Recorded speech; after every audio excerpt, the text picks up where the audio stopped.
Welcome to Always Real Talk. I'm Kwame Brown, and in the studio we have my good friend. Yep, she is a Hampton graduate, a Howard graduate, a Howard Law graduate. There's a lot of HUs going on there.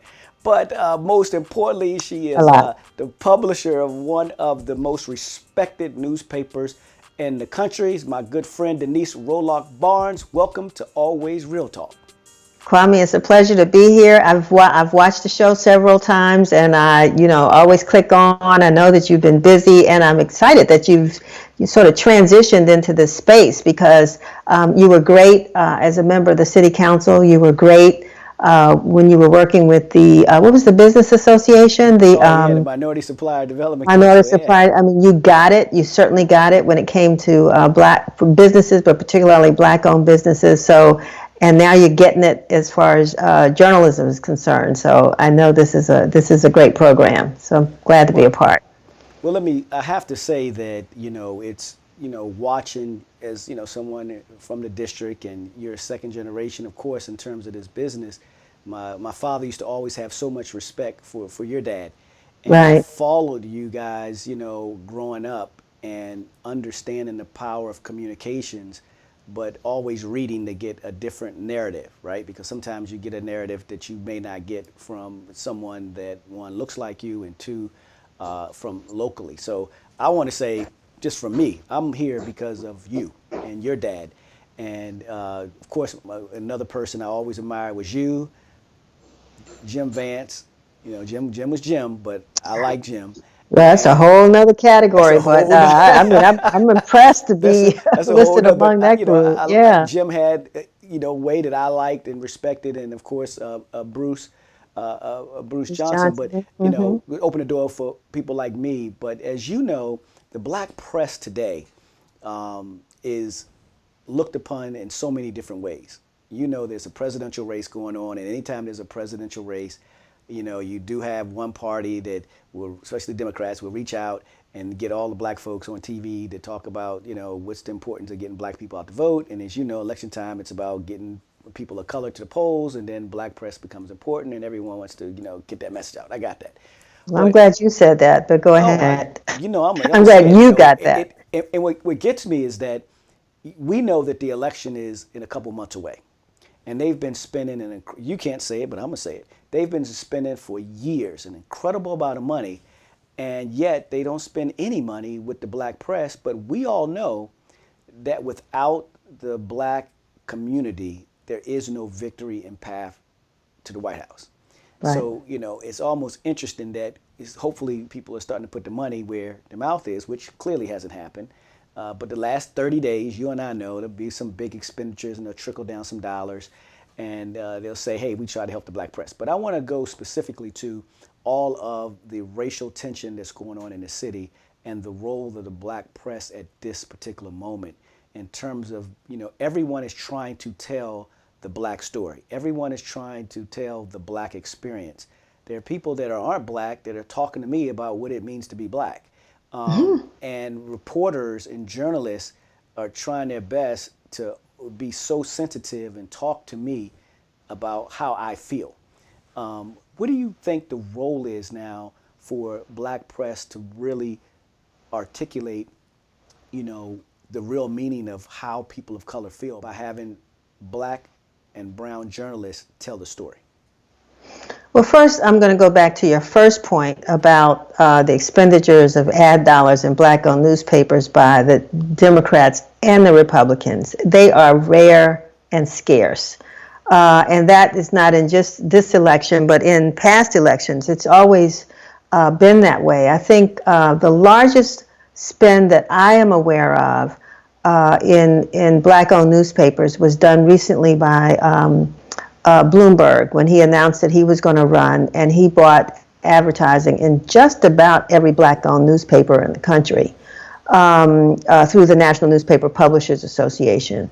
We did get some advertising last year with the Hillary Clinton, I mean, not last year, but the last election. Hillary Clinton spent some dollars, towards the end, like you said, for her campaign. And we didn't get much during the Obama administration, although there was a commitment by the DNC to spend some money with us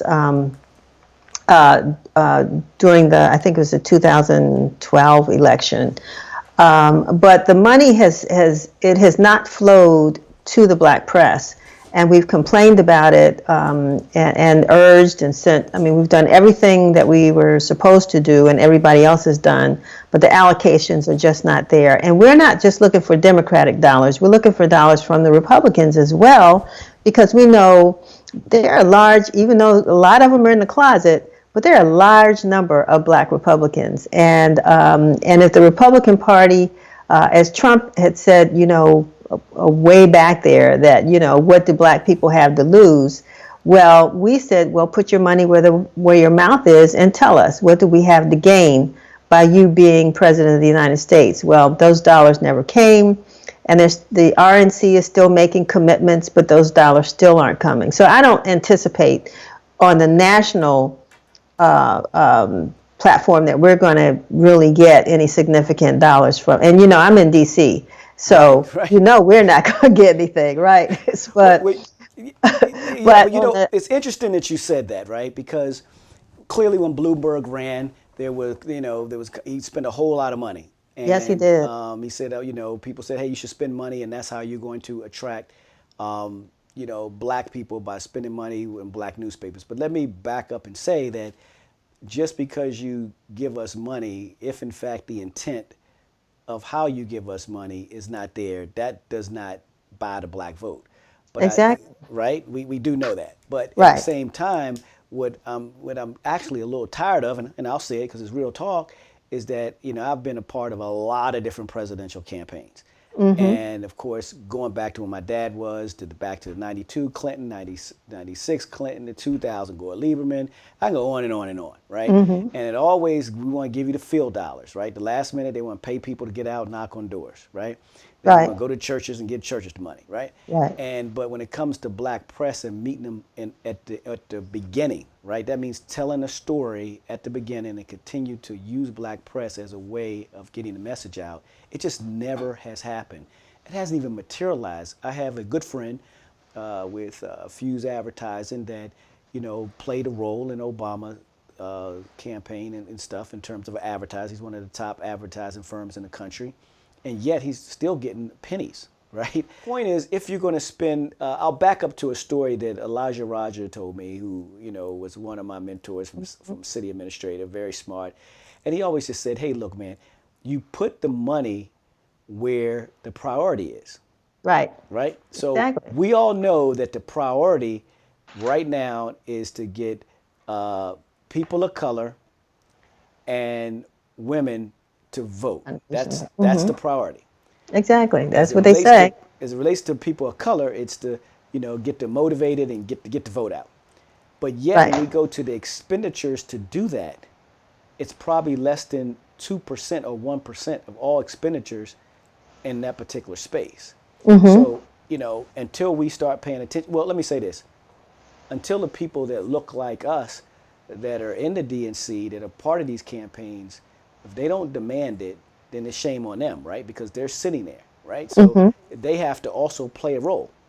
Don't tell me that I'm black and I'm part of the campaign, and yet you're still not playing a role to trickle down to make sure that the message, if there is and that's what the Republicans too. Republicans got a significant amount of vote in the last election, and they're creating these black networks and doing all this other stuff, but they're still not spending the money. But so I agree with you 100% there, and hopefully this message gets out there, and they'll just say, we got to do better, because they've been. I'm sorry. No, go ahead. No, I was just going to say that from some of the black folks on both sides of the political landscape, it goes to show how much power, influence they really do not have, because they carry that water back. They tell the story. We believe, I truly believe that there's an effort on their part to make sure that advertising dollars are spent not only in black newspapers, but black-owned radio stations, bloggers, all of that, people that have influence. They're trying to get dollars in those individuals' pockets, just like yours or others. But it doesn't. It just does not happen, and you realize they don't have any power. Where the Right. dollars do flow are on the local elections, and that's where I think. I mean that's where I think it's important for all of us anyway to recognize that yeah, you gotta, you want to vote for your president and your vice president, but you also want to vote for your congressperson, your city council, your board of education, your local judges. That's where the money's being spent. And in many of us in local communities, many of the black newspapers and communities are doing okay. They are part of that conversation. They're part of the spend.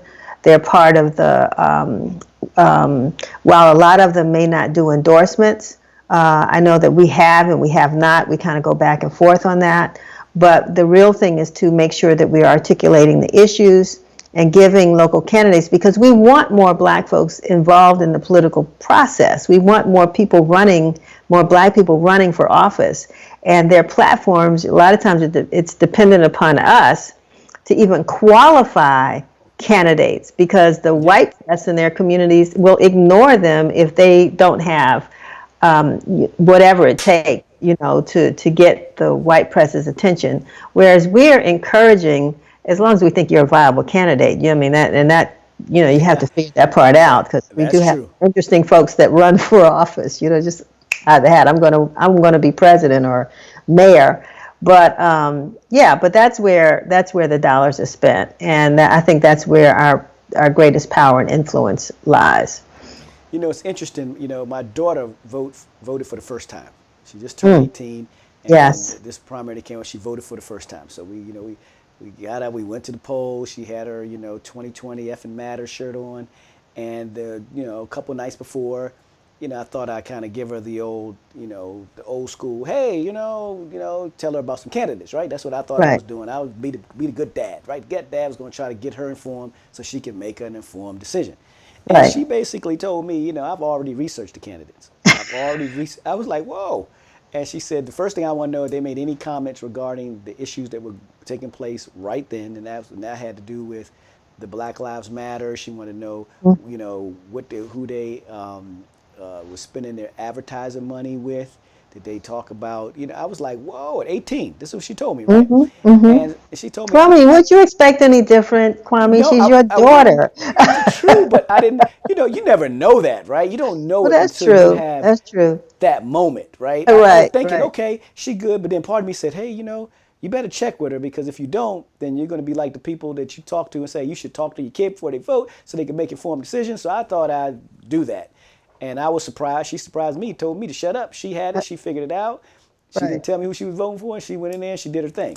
But it Right. goes back to your point, how many on a local level people are even, because you and I know this election, and this election is an important election here locally, and you Mm-hmm. have 22. Now I just heard 22 candidates. Martin from WAMU was just on with me. 22 candidates running for the at-large position. It's Now, and you and crazy. I know Mm-hmm. that this race and this election cycle, Ward 7 and Wards 8, because those are competitive races from an at-large perspective. Mm-hmm. And there are people on the ballot in those particular wards, as well as Ward 4. You know, they're going to be coming through east of the river in Washington, D.C. And it's Mm-hmm. curious, and they're going to be wanting to vote, right? People ain't never seen these 22 candidates before in life, but they're going to come through and they're going to want to vote. Well, some of them, I say 19 of them, they haven't seen. And, it's interesting to see how many of them actually reach out. And I'm going to pick up the Informer, and I'm going to see how many are advertising with the Informer. And they can't say they don't have the money because they're, public elections. That means I'm paying some of the money. So I want to see where they spend some of that money, right? Because they're all Right. publicly financing their campaigns. So I'm going to take a look at it and see where they're spending their money with. More importantly, and I don't need any advertising dollars. Let them know I don't need anything. But I am going Mm-hmm. to see if you are spending money with black newspapers in the city. So I want to get back to the black press role. Mm-hmm. And have you been contacted from some of these national media companies regarding your thoughts, and because you're on the ground, you are black press in Washington D.C. and have been. And have anyone talked to you about what your thoughts, what people are saying on the ground, get your opinions? Well, thank you for asking for my opinion, Kwame Brown. I'm so glad to give it on the Real Talk. Other than the recently launched, what is it, the Black News Channel? I know I've appeared on that a couple of times, but no one's asked for my opinion or anyone from our staff at the Washington Informer. I mean, we have I think a fantastic editor, Kevin McNair. And, we've been covering these stories. I think we have a great team of writers. And none of us have been called. And I would even go so far as to say that our sister, I call it our sister publication because although we are competitors in this market, that's the Afro, but I don't think they've even been called for any, to express our opinions about anything. So, but I mean, no, that's just stop there. Let me interrupt you and say this, right? Because it's always real talk. It just amazes me in a city where we got Black Lives Plaza created. We have every time I watch the news, every time I read, I don't want to call it because I think you're mainstream, so I don't keep talking this Main Street. Oh, these like they're over there and you're over here. When I see this other paper, and they're talking about our city, and everyone's talking about our city, and no one's called, and they're talking about journalism and people on the ground, and we got people from England and people from people from everywhere are here covering this story, and they're talking to people, and they haven't talked to you guys. I think that's one of the messages that I continue to hear from different folks, not only in Washington, D.C., but other major cities, is that there are a lot of local black press that are being left out of a conversation that actually talks about black people, right? Exactly. which is amazing. So if you're watching, hey, everyone knows I'm telling the truth. But when it comes to what is the type of perspective that you feel the Informer brings to the table in the discussion as it relates to what's taking place in our country right now?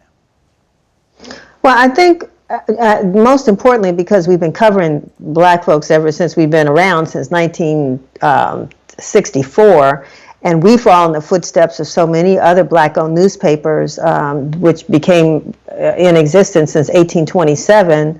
So we know about the black experience. We live it. We've talked about it.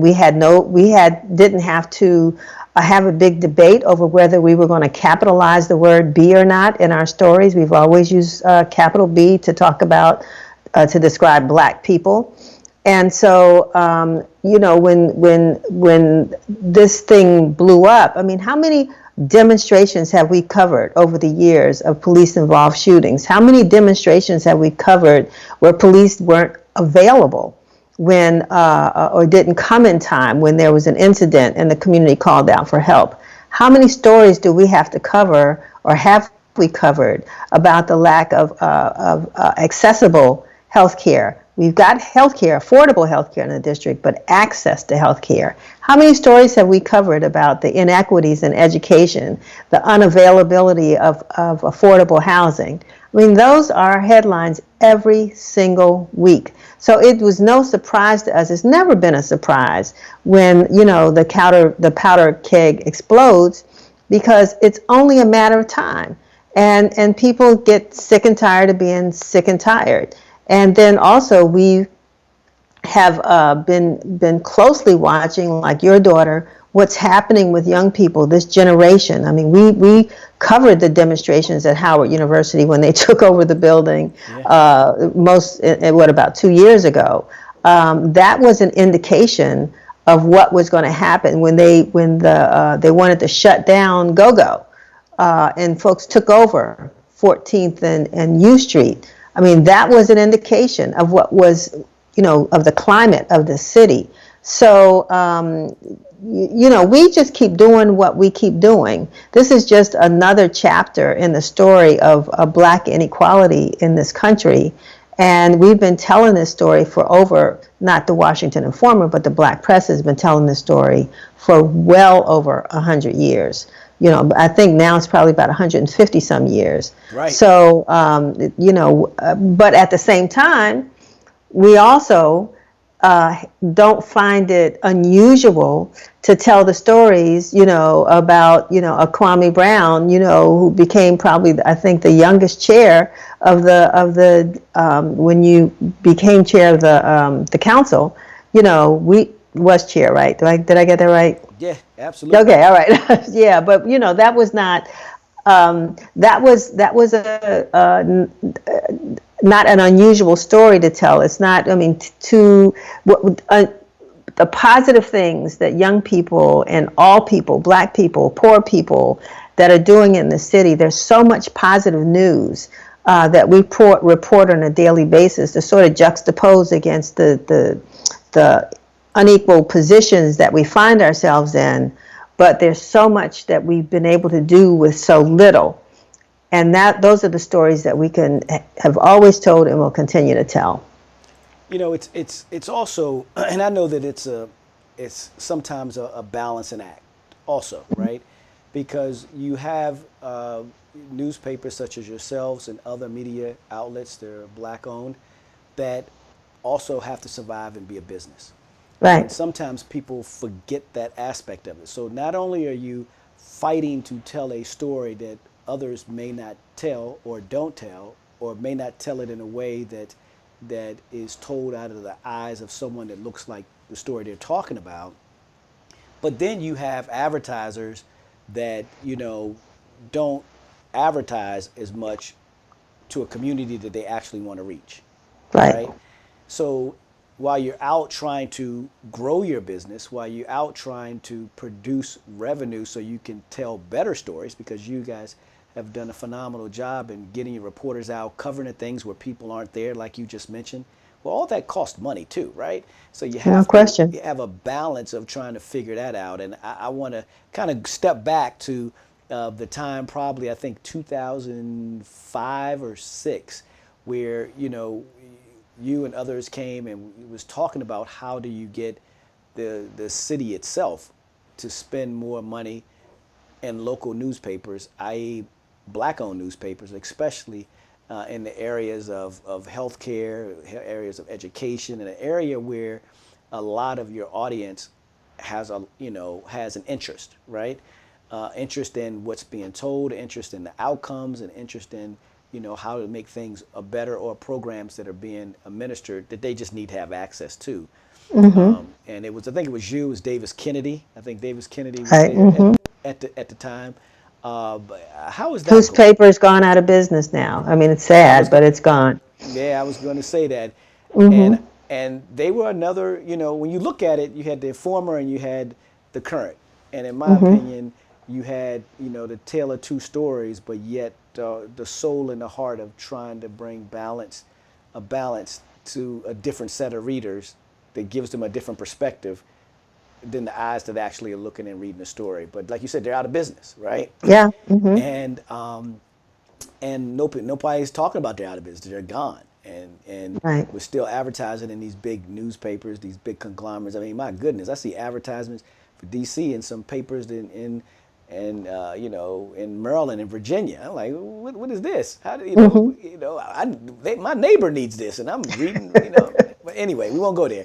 I want to move Yeah. on because I can go there because it's always Yes. real talk. So I'm trying to hold back, but I will say that we are going to look at those expenditures because we think that's important too. Right now, I've Oh, yeah. never seen so many people love black people. I mean, I haven't met anyone that didn't love any black people. You walk No, outside, they we. love black people. Everywhere I Yeah, go, we are people definitely that the love black people flavor love of black the people. month. So I'm Right. saying, man, since we all love black people, we all saying that we want to promote black people, we need to do more for black people. This is a great time to kind of take a look at it over the next 6 months to figure out where we are. One, it is a budget process, so now it's good to see how we're allocating the resources in the budget because the government is about the allocation of resources. And as Yes. you well know, I think I'm one of the brightest budget minds that the city's ever seen. Probably why I'm not there anymore. But you can take those dollars during the budget process and you can allocate them in a way that actually meets the common goal, right? And the common goal is how to put more money and they can do that. So, I'm going to be talking to some of the members, just saying, hey, where are we? Since we all love black people and we want to promote black people and we want to promote black businesses, we're going to put the money right there and we get the good thing about it is we got the next 30, 45 days and there'll be a finalized budget and we can see exactly where everyone is because we'll see where the money is being allocated to. Good I want to point. move on to something exciting that you guys have going on at the former, and that is Win TV. TV. And that's what I want our folks to know. I want them, hey, it's coming. Tell me about Win TV. Tell me about what made you put this together, and where are you going with it?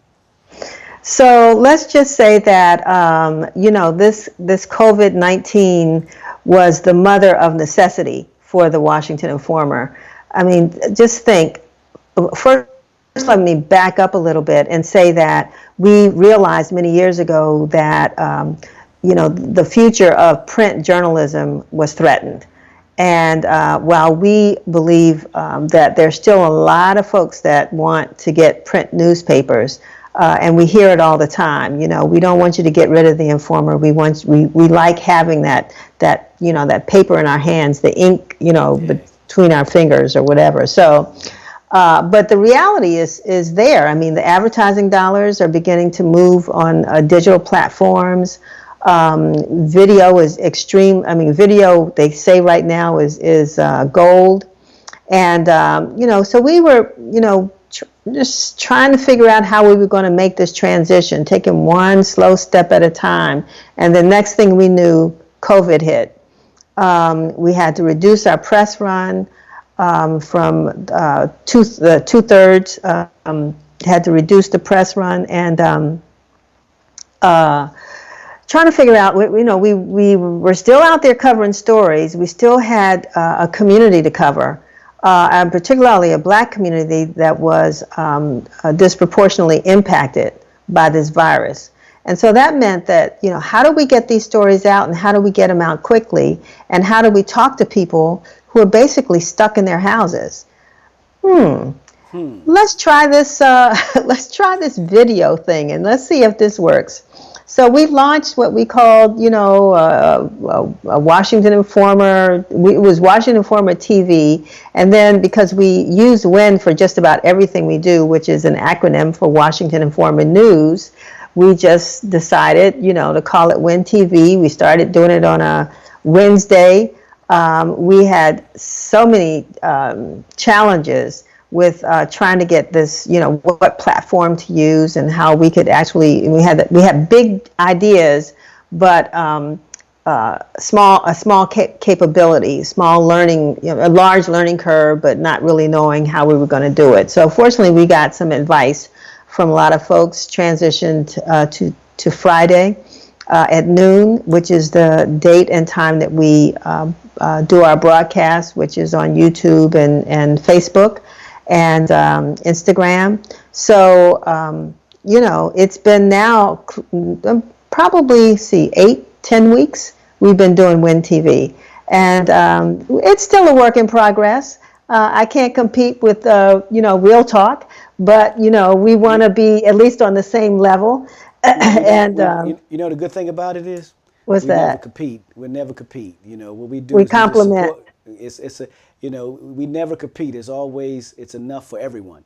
It's Yes, enough information yeah. for everyone, and we need more people that look like us reporting. We need more people than us with shows that actually have the right heart and actually for the right thing. So Right. look, I've learned so much from your family and that newspaper that you would never ever ever be competing. You're just teaching me how to do what I do over here. That's all. Very inspiration. But it's WIN TV, WIN TV. It comes on Fridays Right. at noon. You can catch it out on Facebook. You'll see it right there on the screen later on. You'll see Facebook. You can check out on YouTube TV. Exactly. But I want you to do me a favor when you go to Facebook. Make sure you click. That's right. You click the area that allows you to get the notification when it comes on. So if you're not on your phone, you're not on Facebook, guess what? You can click and you can see WIN TV. The same thing with YouTube. When you go to WIN TV YouTube channel, click the word subscribe. That's right. Click the word subscribe so you can what? Subscribe. So you can be Right. a good old member of the WIN TV fan club or just be able to get it. And if you don't see it on Fridays, look, we're all tech. We understand technology. You can just go to Facebook and Right. you can watch it again. And That's right. instead of going to Netflix, you can just take this holiday weekend Sunday and watch all the different shows that they have. That's right. there. Right. Because, we pull stories from the paper.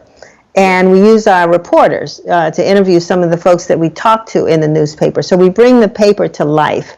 And we've got a lot of interesting things planned moving forward. So it's going to be, if it's not this 4th of July weekend, the next big holiday weekend, we'll have a lot for you to watch. So I appreciate that plug, Kwame. I Oh, no, really no. do. Hey, look, one, I look forward to continue to watch it, watch the show. One, always proud of what you guys are doing and what you guys have been able to accomplish. And, it's nothing like seeing a strong black woman run that thing and make that thing possible and keeping it going and growing. Because it's, very few people, especially women of color, that's out here in this industry.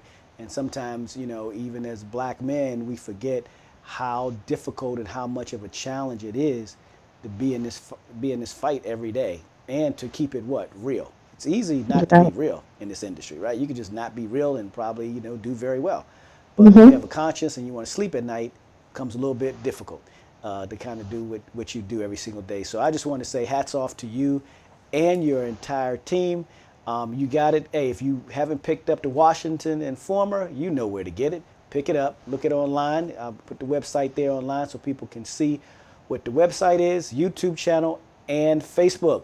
Denise, it's always a pleasure to see you. Thanks for stopping by the Always Real Talk studio. Love it. Thank you. Good All luck to right. you too, Kwame. Talk to you Hey, soon. absolutely. Well, if it's always real talk, I'm Kwame Brown. You know it's going to be real.